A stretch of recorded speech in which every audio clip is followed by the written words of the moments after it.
Bonjour frères et sœurs, encore une fois ici avec notre frère Sébastien. Bonjour Sébastien, Salut. comment ça va? Notre sœur Stéphanie. Oui, comment bonjour, ça va?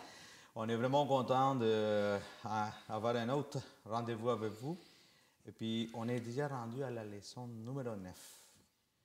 Alors, nous allons continuer. Puis, avant de commencer, on va demander à notre frère Sébastien de nous guider en prière. Alors prions. Notre Père céleste, on aimerait être transpercé de ton Saint-Esprit pour être sûr, Seigneur, que ce soit toi qui parles à travers nous. Et on te demanderait, Seigneur, aussi de remplir tous ces gens qui nous écoutent à travers le monde, qu'eux aussi soient remplis de ton Saint-Esprit, pour qu'ils retiennent ta parole et pour qu'ils puissent aller la répandre par la suite. C'est au nom de Jésus qu'on prie. Amen. Amen, Seigneur. Merci beaucoup. Alors, comme on vient de dire, on est rendu à la leçon numéro 9, puis c'est la source de la vie. Pour débuter, on va lire Jean 14, verset 6. Donc, Jean 14. verset 6. OK. Attends un petit peu, j'y arrive. Jésus lui dit, « Je suis le chemin, la vérité et la vie. Nul ne vient au Père que par moi. » On pourrait dire, c'est bon, c'est fini, on fait, parce que ça dit tout. Mm. Jésus, c'est le chemin, la vérité et la vie. Aujourd'hui, nous voyons qu'il y a beaucoup de gens qui ont différents croyants, puis qui pensent des affaires, puis qui vont chercher Dieu partout. Mais en lisant ces versets-là, ça simplifie beaucoup. Alors, dans l'évangile de Jean, Jésus répond, « Je suis » lorsqu'on lui demande qui il est. Cela est une référence caractéristique à l'Éternel lui-même. Par exemple, quand il a apparu à Moïse dans le buisson ardent. Les grands « Je suis », on les trouve partout dans la Bible. Cette semaine, nous ne verrons pas seulement la révélation de Dieu, sinon aussi des choses qui se sont passées chez quelques personnes, qui l'ont rejeté, d'autres qui l'ont accepté, mais aussi tout cela pour que nous ne fassions pas les mêmes erreurs aujourd'hui dans nos vies. Dans ce cas, on va commencer avec la journée de dimanche qui se dit « En lui était la vie ». Mm-hmm. Nous pouvons lire Jean 1, verset 1. Au commencement était la parole, et la parole était avec Dieu, et la parole était Dieu. Était Dieu. Alors l'apôtre Paul est clair, sans ambiguïté, que Jésus est Dieu, le Fils divin. Lisons aussi Jean 1, verset 4. Jean 1, verset 4. Oui, Jean 1, verset 4. Peux-tu le lire, Steph? En elle était la vie, la parole, et la vie était la lumière des hommes. Amen. Alors, comme tu viens de dire, elle, c'est quoi? C'est la parole, et puis la parole, c'est Jésus. Donc, si Jésus est la vie, alors il peut donner sa vie et la reprendre. On le trouve dans Jean 10, 17. Puis aussi, vu qu'il est la vie, il peut donner la vie à ceux qu'il veut. Jean 5, 21. L'éternelle vie, que c'est vraiment Zoé, selon la langue où a été écrite la parole, apparaît 36 fois dans l'évangile de Jean. Environ un quart des fois dans tout le Nouveau Testament. Le mot vie, ou Zoé, dans le livre de Jean est souvent associé à la vie éternelle. Alors Jésus est venu sur terre pour donner sa vie, pour que nous ayons la vie éternelle. On va lire juste deux versets. On va lire Jean 3, versets 14 et 15. Et comme Moïse éleva le serpent dans le désert, il faut de même que le Fils de l'homme soit élevé, afin que quiconque croit en lui ait la vie éternelle. Amen. Alors, Jésus est la vie éternelle. Mm-hmm. Donc, maintenant, on va écouter, on va voir qu'est-ce que nous dit les paroles de la vie éternelle. Alors, la leçon nous amène dans Jean 6. On va commencer par lire Jean 6, 67 et 68. Jésus, dit donc aux 12, « Et vous, ne voulez-vous pas aussi vous en aller? » 68, Simon-Pierre lui répondit, « Seigneur, à qui irions-nous? Tu as la parole de la vie éternelle. » On sait que Jésus pose souvent des questions. Ouais. Mais il faut se rappeler que Jésus pose des questions, mais il sait déjà les réponses. Là. Ouais. Donc ici, la question sous-entend une réponse négative. La question n'est pas demandée pour sa propre information à lui, mais plutôt pour tester les 12, à savoir c'est quoi leur motif pour le suivre. Des faire réfléchir. Oui, Ouais. exactement. C'est quoi votre motif? C'est quoi? Êtes-vous sincère? Avez-vous les bons motifs pour me suivre? Parce que même des fois, on va quelque part parce qu'il y a un ami qui on aime bien, puis qu'on aime bien d'être avec lui, ou peut-être parce qu'il y a quelque chose qu'ils vont nous donner en retour, mais la question que je pose, c'est une bonne question pour le faire penser à ça. Oui, faire réfléchir. Le verset 68 est tout le contraire de ce qui se passe dans Luc 5,8. On se rappelle, après la pêche miraculeuse, Oui. Dans Luc 5,8, ça dit « Quand il vit cela, Simon-Pierre tomba aux genoux de Jésus et dit « Seigneur, retire-toi de moi, parce que je suis un homme pécheur. » Pierre n'avait pas encore compris la nature spirituelle du royaume de Dieu, mais il a compris une chose, c'est que les paroles de Jésus sont la clé pour avoir la vie éternelle. Puis il reconnaît que qu'est-ce qui sort de la bouche de Jésus, c'est pas des paroles En l'air. ou des paroles humaines, Vide. c'est des paroles divines. Puis Simon-Pierre a reconnu ça. Puis que c'est par ces paroles-là, par la présence du Christ, qu'on obtient le salut. Ouais. Seulement. Il n'y a pas d'autre façon. Donc, si tu ne reconnais pas Jésus, si tu ne lis pas sa parole, parce que sa parole, Ouais. c'est les paroles de Jésus. C'est la source de la vie. C'est la source de la vie. Donc, si tu ne lis pas ça, si tu n'es pas au courant de ce qui se passe dans ce livre-là, ça devient difficile de... C'est sûr qu'il y a des gens qui n'ont pas accès à la Bible. Moi, je suis convaincu qu'il y a des gens qui n'ont pas accès à la Bible, mais qui ont accepté quand même Jésus. Oui, puis moi, excusez-moi, je vais faire une parenthèse là.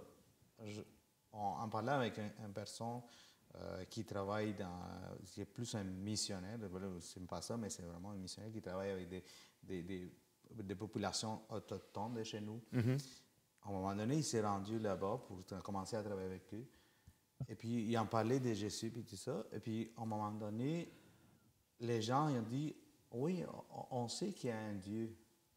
Et que les gens, même s'il n'y avait pas la parole de Dieu, il y avait déjà dans leur connaissance qu'il y avait un Dieu qui avait tout créé. Ça, et même lui était étonné. Waouh, vous n'avez pas la Bible, puis vous savez déjà qu'il y a un créateur. Alors, comme tu dis... La force du Saint-Esprit. Hein? Exactement. La force du Saint-Esprit n'est pas sous-estimée. Par contre, en tant que chrétiens, nous aussi, on est témoins de gens qui sont comme ça. C'est notre devoir de leur donner une Bible, par exemple. Oui. Mais le Seigneur ne parle pas à travers seulement la Bible. Non, Il exactement. nous parle à travers la création, le Saint-Esprit, à travers d'autres personnes aussi. Oui, Ouais. ça c'est... Puis les Autochtones hein, sont connectés beaucoup à la nature, donc c'est peut-être de là qu'ils ont... Oui, peut-être de là, oui. Dans Jean 6, 63, c'est l'Esprit qui vivifie. La chair ne sert de rien. Les paroles que je vous ai dites sont esprit et vie. Donc la chair ici représente des choses matérielles qu'on a sur la terre. Hein, spécialement la nourriture matérielle ne peut pas soutenir une vie spirituelle éternelle. Donc, tout ce qu'on achète, tous les biens qu'on acquis, notre maison, notre auto, tout ça, ça ne nous donne pas accès à la vie éternelle. Quand on meurt, On ne peut pas les amener avec nous. on ne peut pas les amener à nous. Souvent, notre problème, qu'est-ce qu'on a? Souvent, je parle de moi, on a des choses qu'on veut, mais qui ne sont pas nécessairement utiles. Fait que moi, je dis ça, je ramasse des cochonneries. Ça nous arrive à tous. Oui. Oui, mais on est pas mal tous dans le même bateau, surtout en Amérique du Nord, là, où on a accès à tout. Là. Oui, c'est bon. Parce que, même on voit quelque chose de beau, même si on n'a pas besoin de ça, puis aïe, on aime ça juste parce Ouais. qu'on l'a vu. Puis... Je vais peut-être en avoir de besoin à un moment donné, puis je vais l'avoir. Ouais. En tout cas. Les paroles, par contre, qu'il vient de dire, si tu les reçois dans ton cœur par la foi, tu reçois la vie éternelle, spirituelle. Si donc tu crois que Jésus est le Fils de Dieu, Jean 17, 3, or, la vie éternelle, c'est qu'ils te connaissent, toi, le seul vrai Dieu, et celui que tu as envoyé, Jésus-Christ. Amen. Donc, il faut reconnaître Jésus aussi comme étant le Messie, comme étant Dieu. C'est pas juste un prophète humain, c'est plus que ça, là. Il est divin. Il y a des gens qui croient en Jésus, mais qui ne croient pas qu'il est divin. Oui, ça c'est vrai. Il réaffirme l'importance de croire. Jean 6, 64. Mais il est parmi vous quelqu'un qui ne croit point. Donc, Jésus savait qu'il y avait quelqu'un qui est alentour de lui. On parle de Judas. Car Jésus savait dès le commencement qui étaient ceux qui ne croyaient point et qui était celui qui le livrerait. On parle de Judas. Judas ne croit pas que le royaume de Jésus est spirituel, mais il croit plutôt que le royaume est matériel, où où lui-même croyait avoir une place importante. Mais il ne veut pas croire. Il veut pas, ou son péché de... Veut pas, Judas, il était un peu à la recherche de pouvoir. Lui, ce qui était important, c'est moi, dans le royaume que Dieu va installer ici, moi, je vais avoir une place importante. Je vais être le Trésorier. ouais. Il se voyait vraiment une personne qui faisait partie de ceux qui avaient le leadership, qui allait vraiment avoir le pouvoir accompli. Ouais. Fait qu'il était à la recherche, son pouvoir l'aveuglait. Terrestre. Ouais, son pouvoir terrestre Il n'y l'aveuglait. a pas juste Judas qui a ce... Non. Ah non, non. Non, ça, c'est probablement le péché le plus commun, surtout, surtout dans des pays comme ici. Là, on est assoiffé de ce pouvoir-là. Là, donc, pour terminer, il faut faire attention de ne pas faire comme Judas, comme on vient de dire. Hein, on a tous un peu ce désir-là d'avoir un pouvoir. Puis, tu sais, c'est pas des mauvaises choses qu'on fait. Tu sais, j'imagine 2 tapis et j'ai rien fait de mal, j'ai pas fait de mal à personne. Tu sais, c'est tout le temps subtil. C'est toujours, comme tu dis, c'est subtil. Puis nous, on s'est dit, si ça lui dérange, c'est correct, je peux vivre avec. Mais c'est ça qu'on peut vraiment trouver. Oui. Donc, Judas, il ne faut pas faire comme lui, parce que Judas, il y a quelque chose d'autre qu'il faisait, c'est qu'il essayait de faire le travail de Dieu. Il disait, moi l'aider, moi. Gab, prends mon plan. C'est ça. Ça va marcher. Ouais. C'est pas nous qui sauvons, c'est pas nous qui sommes en contrôle. On est en contrôle de rien. Par contre, on est des collaborateurs. Ouais, C'est ce qu'il faut faire. certainement. On plante les graines. Le cadeau du salut et la venue du royaume, c'est le travail de Dieu. Nous, on fait juste collaborer. Je vais terminer avec Jean 6, 39. Or, la volonté de celui qui m'a envoyé, c'est que je ne perde rien de tout ce qu'il m'a donné, mais que je ressuscite au dernier jour. Donc, essayez pas d'en faire trop, de vouloir transformer les gens alentour de vous. Vous n'y arriverez pas, ça ne sert à rien. Laissez Dieu faire son travail. Moi, Stéphanie, pendant des années, elle a essayé de me changer pour que j'accepte Jésus. C'est pas elle. Non. Elle a eu beau tout faire, c'est pas elle qui m'a changé. C'est le Saint-Esprit qui a touché mon cœur. Bien essayé, Steph.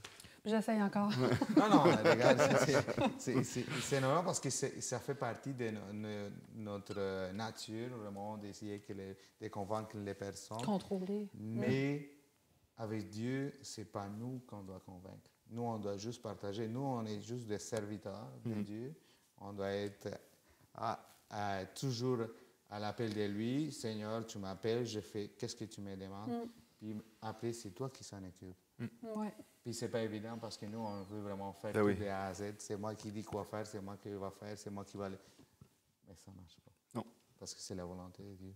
Exact. Donc maintenant, la foi et la nouvelle naissance, qu'est-ce que veut nous dire? Avant d'aller plus loin dans cette journée-là, je vous amène dans Jean 1. On va retourner au départ, Jean 1, versets 12 et 13. Jaro, est-ce que tu pourrais le lire pour nous? Jean 1, 12 et 13. Oui. La parole de Dieu, ça dit ceci. Mais à tous ceux qui l'ont reçu, à ceux qui croient en son nom, il a donné le pouvoir de devenir enfants de Dieu, lesquels sont nés. Non du sang, ni de la volonté de la chair, ni de la volonté de l'homme, mais de Dieu. Rappelez-vous de ces paroles. J'ai un petit quiz pour vous. OK. J'ai 4 questions. On prend une note. Pas de trichage. Est-ce que vrai, répondez par vrai ou faux. Est-ce que Jésus, l'envoyé de Dieu, le Messie, le Christ, est mort pour chaque être humain de chaque époque pour cette planète Terre? Vrai ou faux? C'est vrai. Vrai. Êtes-vous certain? Oui. OK. Deuxième question. Et vous avez raison. Deuxième question. Est-ce que chaque personne est donc automatiquement sauvée? Vrai ou faux? Ok. Ben, Comment on va regarder? ben, on est automatiquement sauvé d'une façon, mais si on a accès. Je sais pas, on dirait qu'il y a un piège dans ta question un peu. Oui, c'est d'avant, c'est ça. On peut dire automatiquement sauvé, sauf si elle accepte Dieu dans sa vie. Exact. Vous avez raison. Donc, cela dit, est-ce que Dieu a déjà prédestiné telle personne à vivre, ne pas vivre? Est-ce que Dieu a prédestiné le destin de chaque personne? Non, Non, Donc, c'est faux. c'est faux. c'est faux. Vous êtes certain? Oui. Et qui peut prendre cette décision? Si Jésus, c'est pas si, Jésus est mort pour chaque être humain, alors qui peut décider d'avoir la vie éternelle ou pas? Ben, Chaque c'est personne. chaque soi-même, personne. oui. Fait que c'est ça. Chaque personne, on a un choix décisif à prendre. Oui. Mon questionnaire est un petit peu On n'est pas des facile. robots, là. ouais, Dieu ne peut pas décider pour nous autres. Là. On a le libre arbitre. Ouais. Ben, c'est ça. Il nous pose, Dieu nous offre un cadeau gratuit. C'est pas compliqué. Il ne nous demande pas de courir 30 km, traverser une mer à la nage, puis faire de l'escalade. Il ne nous demande pas l'impossible. Il nous demande quelque chose de facile. Un peu comme Ève au Jardin d'Éden avec Adam. Vous pouvez manger tout ce que vous voulez, faire tout ça, rester ensemble, sauf ce petit arbre-là. Puis où est-ce que c'est retrouvé? Là. Souvent, on va dire « Ah, moi, j'aurais jamais mangé de ce fruit. » Avez-vous déjà fait le test avec vos enfants? Vous mettez des bonbons sur la table, puis tu mets une caméra ou tu fais quelque chose, dis « Fais pas ça, qu'est-ce qu'il fait? » Tu vas le faire. Bien, il va le faire. Fait que Dieu, là, dans ce cas-ci, Dieu a fait le travail. Jésus a accompli la mission. Jésus est mort. Jésus nous donne un cadeau à tous. Puis c'est à nous de tendre la main et de l'accepter, tout simplement. C'est quelque chose de facile à faire. Facile à faire, mais difficile à la fois. À cause de notre nature charnelle. Ouais. Mais si on lui dit, Seigneur, oui, c'est lui qui va faire le travail, c'est lui qui va faire le ménage, c'est lui qui va nous donner la force. Moi, avant, j'étais alcoolique. Et puis, Dieu m'a carrément pris dans le coin, il m'attendait après tant d'années. Il y a eu une conversation solide avec moi. J'entendais vraiment sa voix. Et puis, c'est arrivé le 15 mai 2012. Je m'en rappelle. Et puis, depuis ce temps-là, au début, c'était extrêmement difficile parce que mon corps charnel voulait toujours de l'alcool, de l'alcool, de l'alcool. Mais depuis ce temps-là, Dieu m'a promis qu'il serait là à chaque étape et il est fidèle. Parce que c'est un miracle. Je n'ai pas bu d'alcool, vous savez. C'était quelque chose pour moi qui me paraissait impossible parce que c'est tellement bon. Puis, tu sais, même aujourd'hui, des fois, je vais penser... Ah, mais ça, je prendrais une petite coupe de vin. Hein, pourquoi je dis ça? Ça n'a pas rapport. Puis là, le Seigneur, il me redonne la force. Tu sais, c'est comme une bataille continuelle. Fait c'est ça, c'est un choix personnel, puis c'est Dieu qui nous donne la force d'accepter le cadeau de la vie éternelle. Cela dit, croire en son nom. On dit, tu as juste à croire en Jésus, tu vas être sauvé. C'est vrai, mais il manque quelque chose. Qui est-ce que vous connaissez, sans nommer de nom, de personnes, là, mais qui est-ce qui est un bon exemple à dire Lui, il sait que Dieu existe. Lui, il connaît Jésus. Mais qu'est-ce que ça veut dire croire? Pouvez-vous penser, savez-vous de qui je veux parler ici? Tu sais, croire intellectuellement, c'est pas assez. Ah ouais. Tu sais, ça vous fait penser un peu à Lucifer, à Satan? Oh, ouais. Ça, je ne veux pas parler de lui là, ici un matin, mais tu sais, s'il y a quelqu'un qui sait que Dieu existe puis qui croit en Dieu, c'est bien lui. Il a vécu avec. ouais. Il était là. OK? Fait que croire en son nom, c'est plus qu'intellectuel, c'est quelque chose de moral, c'est quelque chose de spirituel. On en parle depuis le début de ce trimestre, d'un nouveau cœur, d'un nouveau caractère. C'est vraiment une transformation, c'est un miracle. Dans le Review and Herald du 4 novembre 1890, il est écrit ça. Croire au nom de Christ, c'est s'approprier, c'est de prendre pour soi, réclamer les provisions, ça veut dire qu'est-ce que Dieu a fait, les provisions du salut en Jésus-Christ. La foi est la condition laquelle Dieu a jugé bon de promettre le pardon aux pécheurs. Ça ne veut pas dire que parce que tu as la foi, tu mérites d'être pardonné, parce qu'on mérite 0 plus une barre, même plus bas que ça. Mais c'est à travers la foi qu'on peut prendre qu'est-ce qui appartient à Jésus, puis qui est le remède, l'antidote contre le péché. Puis de dire, c'est à moi, il est à moi. Avoir la foi, j'ai fait une petite définition des recherches, c'est avoir confiance à Dieu, à toutes ses paroles et ses promesses. Même si on ne comprend pas pleinement, même si on ne voit pas puis on n'entend pas tout, c'est l'assurance des choses qu'on espère. C'est la conviction des réalités qu'on ne voit pas. C'est pas parce qu'on ne le voit pas que c'est pas réel. Oui, ça c'est vrai. Si on pouvait se mettre des lunettes divines, là, on verrait qu'il y a pas mal plus de trafic qu'on le croit. Ouais, puis c'est pareil pour la science. Là. Je les vois pas, moi, les atomes. Oui, Mais Ils ils sont sont là là. pareil. Là. C'est ça. Puis c'est une réelle personnelle connexion avec Dieu qui est fondée sur cette confiance-là. Pourquoi? Parce qu'il nous donne des preuves. Il ne nous dit pas « croyez en ci et en ça » sans nous avoir donné les preuves. On a des preuves. On le voit. Il est fidèle. Dieu veut seulement notre bonheur. C'est tout ce qu'il veut. À la fin de la journée, là, une conversion, c'est un travail colossal que seul Dieu peut accomplir. Traverser la mer Rouge, c'est un miracle. Faire descendre le feu du ciel, c'est un miracle. Mais le plus grand des miracles, vous savez sûrement c'est quoi? La transformation. L'information, que nous puissions vraiment nous abandonner à Dieu pour qu'il puisse travailler à nous. Exact. Et ça, c'est le plus grand des miracles. C'est Dieu lui-même qui prend l'initiative. C'est lui qui nous attire à lui, comme un aimant. Il nous attire, il veut constamment notre attention. « Hey, je te parle! » Tu sais, à travers la nature, à travers sa parole, à travers des agents humains, à travers des anges. Dieu, il y a toutes sortes de façons de nous communiquer, d'attirer notre attention pour nous transformer, nous générer, comme on le dit depuis le début. Et pour conclure, entendez-vous? Oui. Oui. Jésus dit, « Voici, je me tiens à la porte et je frappe. » Es-tu là? Si tu entends ma voix, ouvre la porte et je vais entrer dans ton cœur. Amen. Puis c'est là qu'aujourd'hui, on est tellement bombardé de plein de choses dans le monde qu'on n'entend pas lorsque Jésus nous appelle. Non. Puis il est en train de nous dire « Hey, je veux rentrer.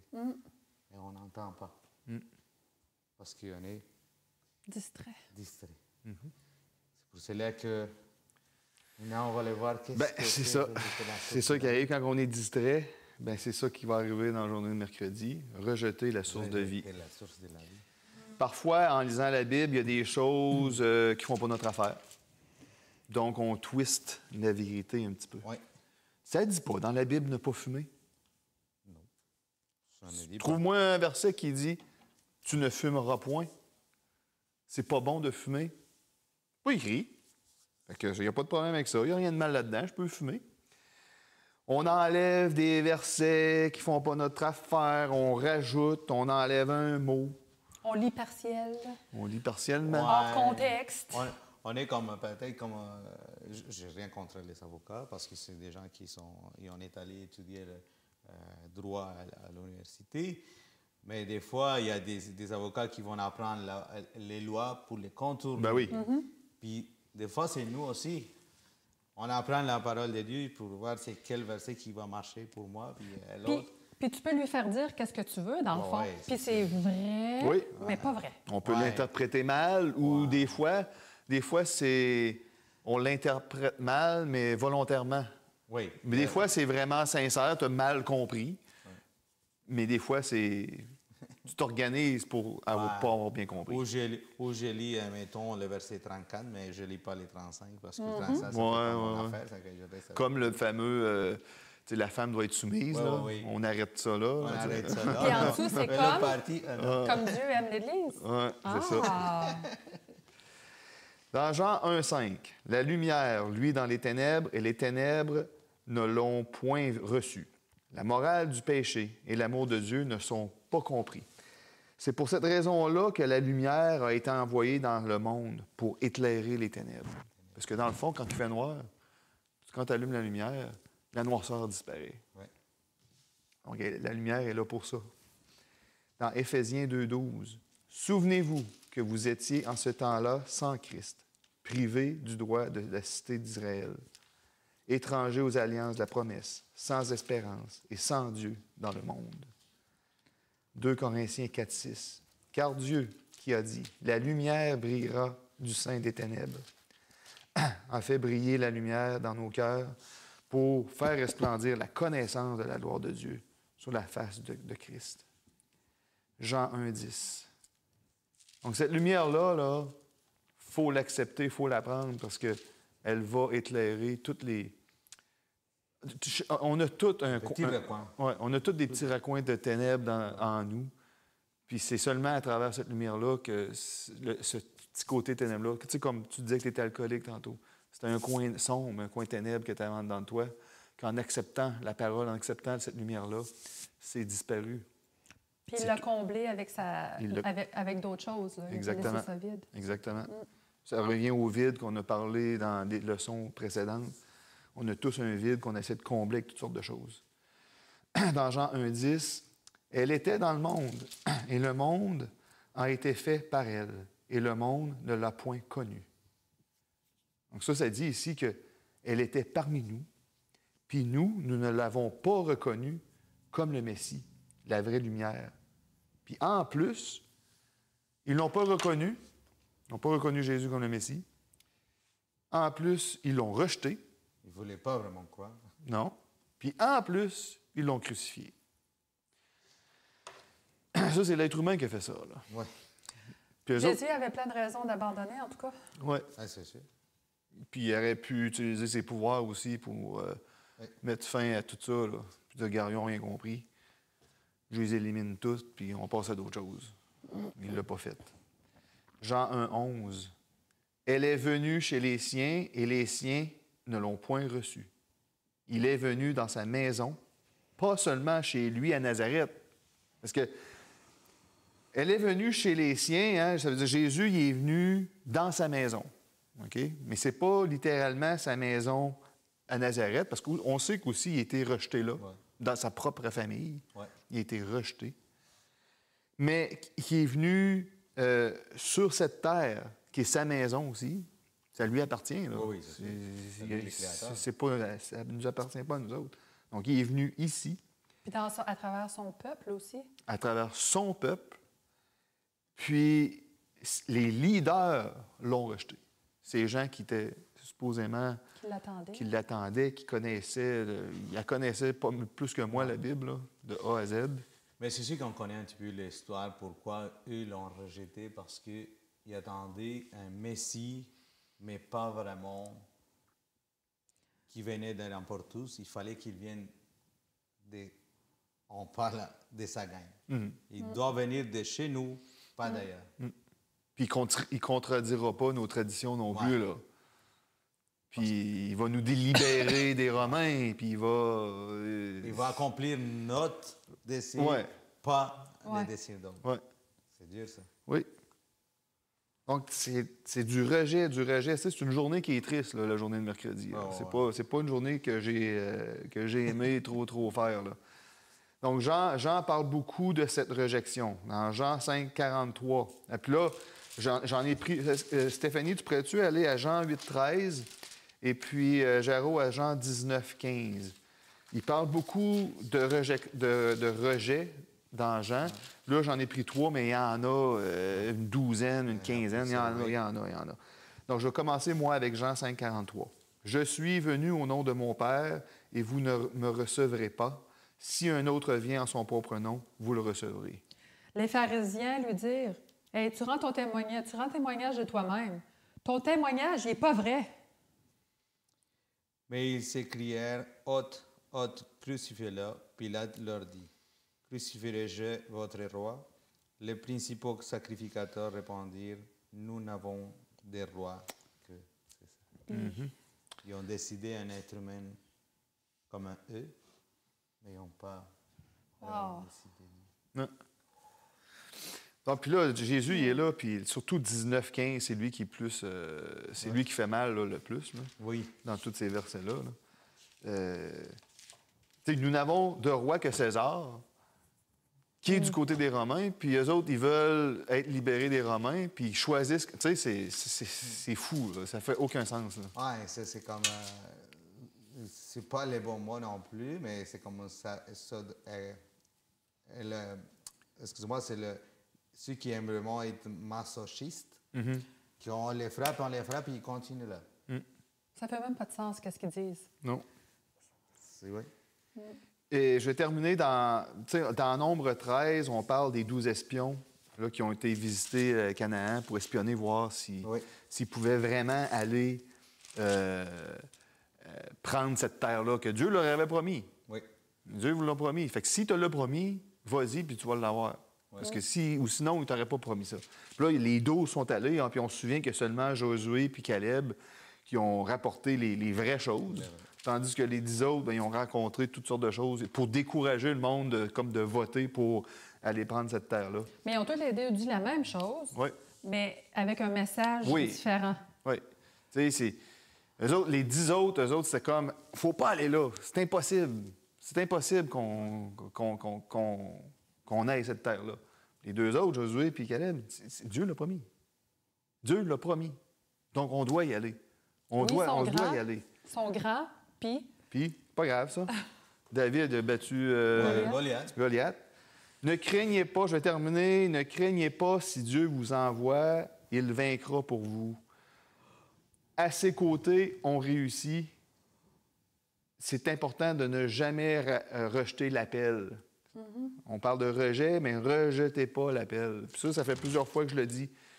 Je vais finir rapidement parce que tu n'auras pas beaucoup de temps, Steph. Non. Mais quand on est allé au Tchad, c'était impossible. C'était impossible. Qu'est-ce qu'on devait faire là? C'était impossible. Je me disais dans ma tête, même en tant que croyant, je me disais, on ne pourra pas réaliser ça. Mais on l'a fait pareil. On est arrivé, puis Dieu nous a envoyés là, on ne se sentait pas équipés, capables de le faire. Si Dieu t'envoie, tu vas réussir. Puis aussi, je veux juste dire très rapidement également, je m'en vais en Afrique là, en mission de début janvier à début mars. Puis il y a plein de raisons pourquoi que j'irai pas, là. Mais je les nommerai pas, mais il y a plein de raisons de ne pas y aller. Mais Dieu m'envoie, puis il y a plein de raisons aussi d'y aller. Fait que oui, à quelque part, sans faire de la présomption, je dois faire confiance à Dieu. Peu importe les faits là, d'aujourd'hui. Ouais. Garde, Dieu m'envoie, je le sais, mon billet est acheté, fait qu'il est non remboursable, j'y vais. Mais garde, il va trouver une façon. Puis je vous le rencontrer, ça, mais je reviens l'année prochaine. Oui, ça c'est vraiment très agréable. Ouais. Alors, je ne sais pas si maintenant on va aller à la condamnation. Oui. Ça, juste les mots condamnation, c'est pas... Condamné. C'est pas agréable. Non. C'est pas un mot positif, hein? Non, t'es condamné, Géraud. Non. C'est ça. Une condamnation, c'est une conséquence suite à un jugement. Quelque chose que tu as fait, quelque chose que tu es. OK? C'est une conséquence positive ou négative. Oui. Mais dans ce cas-ci, dans Jean 3, au verset, on va lire Sébastien, lis Jean 3, 18 et Jairo, Jean 3, 36, s'il te plaît. Jean 3, 18, qui dit « Celui qui croit en lui n'est point jugé, mais celui qui ne croit pas est déjà jugé, parce qu'il n'a pas cru au nom du Fils unique de Dieu. » 36. Puis Jean 3, 36, ça dit, celui qui croit au Fils a la vie éternelle, celui qui ne croit pas au Fils ne verra point la vie, mais la colère de Dieu demeure sur lui. Je pense que c'est écrit noir sur blanc, que c'est quand même très clair. Tu as la foi ou tu l'as pas. Tu acceptes Jésus ou tu le rejettes. Tu crois en Jésus ou tu crois pas. C'est ton choix. Verset 36, croire. C'est pas juste une foi comme des fois on entend. Hey, moi, j'ai cru en 1995, I'm settled. Tout est fait, mon ciel est gagné parce qu'en 95, il s'est passé quelque chose. Fait que là, je vis comme bon, je l'entends. Non. C'est croire, c'est de continuer de croire, de rester accroché à Jésus. Peu importe les épreuves, peu importe s'il fait beau, s'il fait méchant dans ta vie, tu crois. Parce que Dieu a dit. Je sais que c'est facile à dire, pas toujours évident à faire, mais c'est possible parce que c'est lui qui te donne la force. Quand... Moi, je vis en ce moment une période chaude. On dirait que je suis dans le fourneau. Mais je sais que Jésus est avec moi. Puis je ne suis pas la seule à être dans un fourneau également. Satan, là, il haït le monde qui croit en Dieu, qui cherche la vérité. Il haït le monde qui sont mariés, hommes et femmes. Il haït le monde qui considère la famille telle que Dieu l'a créée. Il haït, OK? Il haït. Fait que tu t'attends-tu une belle vie? Non. Mais tu sais que tu peux avoir la paix puis que tu vas t'en sortir parce que Dieu est là. Il l'a dit. Verset 36 parle aussi de la colère de Dieu. Oh, mais Stéphanie, Dieu est amour. Depuis quand Dieu est méchant? Depuis quand Dieu est méchant?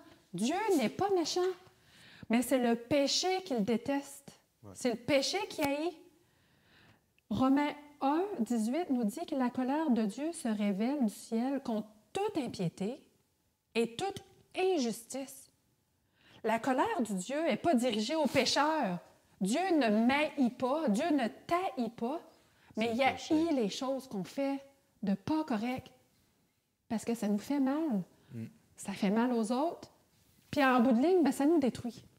Parce que le salaire du péché, c'est la mort. Fait que c'est ça qu'il veut détruire, parce qu'il veut que tous aient la vie éternelle. Il n'arrête pas de le dire. Puis il l'a fait. Il a donné sa vie. Dieu aime le pécheur. Comme j'ai dit, il y a horreur du péché parce que ça sépare, ça fait mal, ça tue, ça détruit. Il n'y a vraiment rien de bon. Si tu me nommes une bonne chose du péché, je ne penserais pas. Il n'y a pas une bonne chose qu'on peut nommer. OK? Puis comment est-ce que Dieu exerce sa colère? Il sort son bâton, sa ceinture, puis il te frappe? Non, ce n'est pas un tyran qui fait ça. Il exerce sa colère en respectant ton choix. C'est fou à dire, hein? Il exerce sa colère en te respectant. Il respecte ton choix. Tu ne veux pas de Dieu dans ta vie? Tu pêches contre le Saint-Esprit? Jour après jour, il veut toucher ton cœur, mais jour après jour, tu dis non, non, non, tu te bats contre lui, puis non, non, je ne veux pas. Il n'a pas le choix de respecter ça. Puis en se retirant, il enlève sa protection. Tous les malheurs, ils vont arriver. Tu viens à la merci de Satan. Il enlève sa protection, il enlève sa vie, qu'est-ce qui il est enlève arrivé la à vie. Job est-ce qu'il a donné la permission à Satan puis qu'il s'est retiré? Bien, Job, c'était une affaire après l'autre. C'est sûr, ça pourrait nous arriver, nous autres aussi. C'est sûr. Ouais. Mais ces fois-là, ça a été vraiment Job, comme Dieu l'a dit. As-tu vu Job, qui est vraiment un bon fils? Oui. Alors, ça lui arrive à quelqu'un quelqu'un qui croyait en Dieu, qui a vraiment été fidèle à Dieu, mais Dieu, quand même, il a permis pour démontrer que les diables voulaient vraiment finir avec Job. Mais imaginez-vous juste aujourd'hui avec les gens qui ne veulent pas du tout croire en Dieu. Mais Dieu, il n'a pas le choix de respecter. Il n'a pas le choix. Dieu, il peut tout faire sauf une chose. Il n'a pas le choix de te forcer. Il n'a pas le choix de respecter qu'est-ce que tu veux. À la fin de la journée, il ne peut pas s'imposer à lui. Puis on se rappelle, puis il retire la vie. Moi, si je ne cherche pas mon téléphone à soir cellulaire, demain matin, la batterie est morte. Oui. Regarde, si je me coupe la main, puis là, ma main, elle tombe à terre, mais elle va sécher. Il faut qu'elle soit rattachée à Dieu. On est pareil avec Dieu, on est branché à lui. OK? On se rappelle Jésus sur la croix. Même s'il avait le dos en sang, lacéré, on voyait ses os, puis il était dans un état pitoyable. C'est pas ça qui lui a fait le plus mal. C'est d'être séparé. C'est que Dieu soit retiré de lui. C'est ça qui lui a transpercé l'âme. C'est ça qui l'a tué, d'être séparé de son Père. Parce qu'il n'avait jamais été séparé de son Père. On ne sait pas c'est quoi, nous autres, être séparés du Père. On pense que tout va bien, on n'a pas besoin de lui parce qu'on mène une belle vie, entre guillemets. Oui, mais si Dieu ne te protégeait pas, là, mon ami, en ce moment, ta belle vie, elle serait comme Job. Oui. OK, tu auras un accident de char, boum, traite de même. Même pire que ça. Puis, c'est ça, à la fin, Dieu va purifier la terre, purifier ce monde de ténèbres-là avec le feu. Il ne veut pas te tuer, toi, mais il veut tuer tout le péché puis l'auteur du péché. C'est sûr que si on reste attaché au péché, bien, il n'y aura pas le choix de nous détruire également parce qu'on a préféré les ténèbres à la lumière. Mais on n'est pas obligé de finir en cendres. On n'est pas obligé de finir en tas de cendres. Moi, mon père a été incinéré en juillet et j'ai tenu le petit sac de plastique de cendres. Il pesait 3 livres, mon père. Puis ça m'a fait réfléchir. Tu sais, je ne suis pas obligée de finir comme ça à la fin, quand Jésus revient. C'est réel. Jean 12, 47 nous dit que Jésus est venu, non pour juger le monde, puis condamner, je te condamne, t'es pas fin, mais pour sauver le monde. Alors, tout cela pour nous dire que Dieu veut nous sauver du péché, mais pas dans le péché. Parce que les gens veulent continuer avec les péchés, et puis ils veulent aussi être sauvés. Mais Dieu dit non, je veux te sauver, il faut que tu laisses les péchés et tu viennes à moi. Alors, encore une fois, merci beaucoup pour les merveilleux messages de la vie éternelle, que c'est très important. Et pour nous aujourd'hui, c'est de décider à qui nous voulons suivre. Donc, On a 2 choix. Exactement. Puis, comme a dit la parole de Dieu, chaud, froid, mais tiède, il n'y en a pas. Parce que qu'est-ce qui va passer avec ceux qui sont tièdes? Froid. Ils vont les vomir. Wow. C'est dur d'entendre ça. Alors, pour finir, on va faire une prière. Peux-tu m'aider avec une prière? Oui. Notre Père Céleste, on te remercie encore une fois de toutes ces paroles, de toutes ces choses, encore une fois, que tu nous as appris ce matin.